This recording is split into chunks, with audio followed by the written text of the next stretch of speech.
The moving truck was already half full by the time I got the call. My neighbor Ed, 71 years old, voice like gravel dragged over glass, said 6 words that stopped my heart. "Ren, they're taking everything out." I broke 6 traffic laws getting home, and there on the porch I rebuilt with my own 2 hands. Stood my father, smiling, holding a manila folder, like a man who just closed on a vacation home. He didn't apologize. He didn't even look guilty. He just said, "We sold it. Marcus owes $87,000. You're being selfish." He said it the way you'd say pass the salt. Calm, certain, done. But here's the thing about my dad. He spent 3 weeks planning how to sell my house. 3 weeks! And in all that careful scheming, he forgot to check one small detail at the county clerk's office. That detail changed everything. Before I go on, tap like and subscribe only if you genuinely connect with this story. And drop your location and local time in the comments. I read them. I'm Ren. I'm 34. I restore old houses for a living. Now let me take you back to the Tuesday afternoon in October, the day I almost lost everything I built. 3 years ago, I bought the ugliest house in Mill Haven, Virginia for $47,000 at a county auction. Nobody else bid. The listing agent actually laughed when I raised my paddle. 12 years vacant. Roof half collapsed on the east side. 4 layers of mildewed carpet over original. Oak floors that hadn't seen daylight since the Reagan administration. Everyone in town called it the ghost house, but I didn't see a ghost. I saw bones. Good bones. Heart pine joists. Solid framing. A wraparound porch buried under vinyl siding. Like someone had wrapped beauty in plastic and hoped nobody would notice. And in the basement, wrapped in a paint-stained tarp, I found her. A stained glass transom that used to sit above the front door, shattered into more than 40 pieces. Amber, cobalt, emerald. Someone had saved it decades ago, then forgot it. I didn't forget. For 6 months I sat at my kitchen table with a soldering iron, a jeweler's loop, and stubbornness. Piece by piece, shard by shard, until the light came through whole again. I mounted it above my restored front door, and every morning the sun rose through, colored glass across my entryway floor, like a private cathedral. 3 years, $62,000 of my savings. Every weekend, every vacation day, I replaced 16 rotted studs, hand-scraped the oak, rewired the kitchen myself after getting licensed. My hands have the scars to prove it. And the Heritage Home Tour, Mill. Haven's annual showcase, picked my house as the featured property. The brochures were already printed. My house was on the cover. I didn't know it yet. But while I was fitting the last piece of crown molding, my father was fitting the last piece of a very different plan. My father, Gerald Archer, 62, retired post office manager. He ran our household like a branch office. Schedules on the fridge. Opinions delivered like policy. You didn't argue with Gerald Archer. You received his decisions. My mother, Diane, 59, perfected the art of crying at exactly the right moment. Not manipulative, I used to think. Just sensitive. I was wrong. And my brother Marcus, 28, charming the way a weather vane is charming, always pointing wherever the wind is blowing. Handsome smile, expensive taste, no follow-through. Gerald paid off Marcus's credit cards 3 times. Bought him a truck. Covered rent when Marcus quit a job because the manager disrespected him. Every time Marcus stumbled, Gerald caught him. Every time I climbed, Gerald looked the other way. When I bought the ghost house, I made the mistake of mentioning it at Sunday dinner. My father set his fork down, looked at me like I was reaching for a hot stove. $47,000, he said. Could have helped your brother. I said, "It's my money, Dad." He leaned back. Family money is family money, Ren. I stopped arguing. You don't win arguments with Gerald. You just stop having them. He never visited the house, not once. Not when I replaced the roof. Not when I stripped paint off the staircase for 3 straight days. Not when the Heritage Committee came to photograph it. But Marcus started calling me 2 weeks ago, asking how I was, when I'd be home, if I had any trips. I thought he was trying. Now I know he was making a schedule. Tuesday, October 15th, 2:13 p.m. I was 40 minutes away sanding window casings at a client's craftsman bungalow. Dust mask on, radio low. Phone vibrating in my pocket. I almost didn't answer. Ed Mulvaney, my next-door neighbor, doesn't call unless something is wrong. His voice was shaking. Ed Mulvaney, a man who crawled under houses with active gas leaks for 40 years, was shaking. Ren, there's a moving truck at your place. 2 guys are carrying out your furniture. I froze. What? Your dad is here. He's telling them what goes and what stays. I don't remember what I said next. I remember ripping off my mask. I remember the ignition. I remember the road blurring like watercolor. 40 minutes.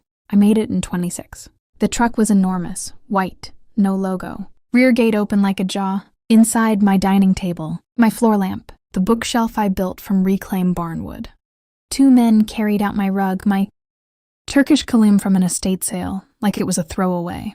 And on my porch, stood my father, manila folder in one hand, cell phone in the other, calm, like he owned the place. Marcus sat in my father's sedan at the curb, head down, scrolling his phone. My father looked up, saw me, smiled. That's when I knew this wasn't a mistake. This was the plan. I walked up my steps on legs that didn't feel like mine. Gerald opened the folder, pulled out a stapled document, held it toward me like a teacher handing back a graded test. Here, look, it's already done. He tapped the page. Cash buyer, $195. Closing Friday. My brain rejected it. You sold my house? He didn't blink. I had power of attorney. It's legal. Then he said the part that still makes my stomach twist. Marcus owes $87,000 to people who don't send reminders. My mother stepped out behind him in house shoes. House shoes. Like she'd been supervising for hours. Tears already ready. Ren, honey, those men came to our house. They threatened your father. I stared at her. Did anyone think to call me? My father's jaw tightened. You would have said no. So we didn't ask. And that's when I understood something cold and clean. They didn't just take my house, they took my choice. I walked inside. The living room was bare, dust shadows on the floor where furniture used to be. The kitchen empty. The butcher block island I built from a fallen walnut tree, gone. Then I looked up at the entryway. The stained glass transom was missing. I ran to the garage. There it was. Wrapped in newspaper like leftovers. Blue painter's tape across it read, "Fragile, included with house." I peeled back the paper. A new crack split the cobalt panel. Hairline, fresh, 6 months of work, cracked by careless hands. My father watched me hold it. Arms crossed. That's part of the house. Buyer gets everything. I looked at him. Really looked at him. And realized the truth that hurt more than the crack. He didn't see my work. He saw a transaction. So I didn't argue. I didn't scream. I did what I always do before a demolition. I assessed the damage. And then I made one phone call. 2 years ago, I fell from scaffolding. Fractured collarbone. Morphine drip. Hospital bed. My father stood there and said, "Sign this, just in case. Power of attorney." I signed. Because that's what you do when you're drugged and your father is looming. But 2 weeks later, my attorney, Janet Holloway, looked me in the eyes and said 5 words I never forgot. "Revoke it. File it now." And I did. Notarized, stamped, recorded at the county clerk.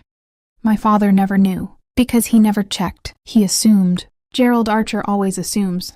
So I called Janet. My father just used the old POA to sell my house. Janet went silent for half a beat. Then, "The one we revoked?" "Yes." Her voice turned sharp and surgical. "Ren, that document is dead. Has the deed transferred?" "Closing is Friday." "Good. We freeze it tomorrow. Title company can't close without authority. Any contract signed under a revoked POA is void." I felt relief, then fear. "Janet, what my dad did is that." She didn't soften it. "Fraud. Potentially a felony. And if there's forged paperwork, worse." I stared at the crack in my stained glass. My father could go to prison. And here's what's wild. He thought he'd trapped me. But the thing he needed most, his authority, was already buried. And he didn't even know. Thursday morning, I went to check my mailbox. It wasn't no mail today empty. It was empty. Dust inside, like it hadn't received mail in weeks. My gut twisted. I drove to the post office. A clerk I knew from high school pulled up my address, frowned, then turned the screen toward me. "A forwarding request was filed 2 weeks ago. All your mail is being redirected to..." She read the address. "My father's house. Authorized by me." I leaned in. There was my name on the USPS form. The signature was close enough to fool someone, but not close enough to fool me. Because I sign with a forward lean, this signature sat upright, my father's handwriting pretending to be mine. I whispered, "That's not my signature." Her eyes widened. And that's when I realized he didn't just try to sell my house. He tried to blind me first. Friday morning. The title company conference room smelled like carpet and authority. My father sat like he belonged there. My mother held her tears like a weapon. Marcus wasn't there. Of course he wasn't. The buyer, Ray Colton, looked like a man ready to steal a deal and brag about it. My father slid the paperwork across the table with a satisfied smile. And then Janet walked in. Navy blazer, leather portfolio, no drama, just precision. She placed one document on the table. Stamped, recorded, notarized, revocation of power of attorney, filed 2 years ago. My father blinked. Once, twice, like his brain was buffering. Janet's voice didn't change. Any agreement signed using the revoked POA is legally void. The buyer's face hardened. You told me this was legitimate. My father opened his mouth. Closed it. Opened it again. That's not possible. I checked. I looked him in the eye. You checked the copy in your drawer. You didn't check county records. They're public. Color drained out of him in stages. First confidence, then composure, then something deeper. The buyer stood up. You owe me my deposit, $20,000. He didn't yell. Contempt is quieter than yelling. He left. Door shut. And just like that, my father's plan collapsed. Not because I screamed, not because I begged, because the paperwork told the truth. Outside the title company, my father turned to me, and the authority was gone. In its place, something like pleading, but engineered. My father doesn't beg. He restructures. Those men Marcus owes, they'll come back. If you stop this and something happens to your brother, that blood is on your hands. There it was. The final manipulation. I didn't flinch. No, Dad. The blood is on the person who gambled away $87,000. And on the person who committed fraud instead of picking up the phone. He stared at me. 5 seconds. 10. Then something I'd never seen before in my life. My father looked away first. The sale died. My house stayed mine. My father was forced to return the deposit. And because we flagged the forged mail forwarding form, things got bigger. Federal bigger. But I'm going to pause here and ask you a question. If your family tried to steal what you built, would you go public with the truth? Or would you keep quiet to keep the peace? Tell me in the comments. Because peace that requires you to bleed isn't peace. It's control. A week later, I stood in my entryway and watched sunrise pour through my stained glass transom. Amber, cobalt, emerald. The crack was still there. Not because I failed, because someone tried to take what I built. And I saved it anyway. Some people think boundaries are walls. They're not. Boundaries are doors. Doors with locks you control. A door isn't closed forever. It just means someone has to knock. And for the first time in my life, I stopped opening the door just because my father demanded it. If this story hit you, like, subscribe, and share it with someone who needs permission to protect what they built. And if you want the next story, it's linked in the description. Take care of yourself, and don't sign away your life for someone else's crisis.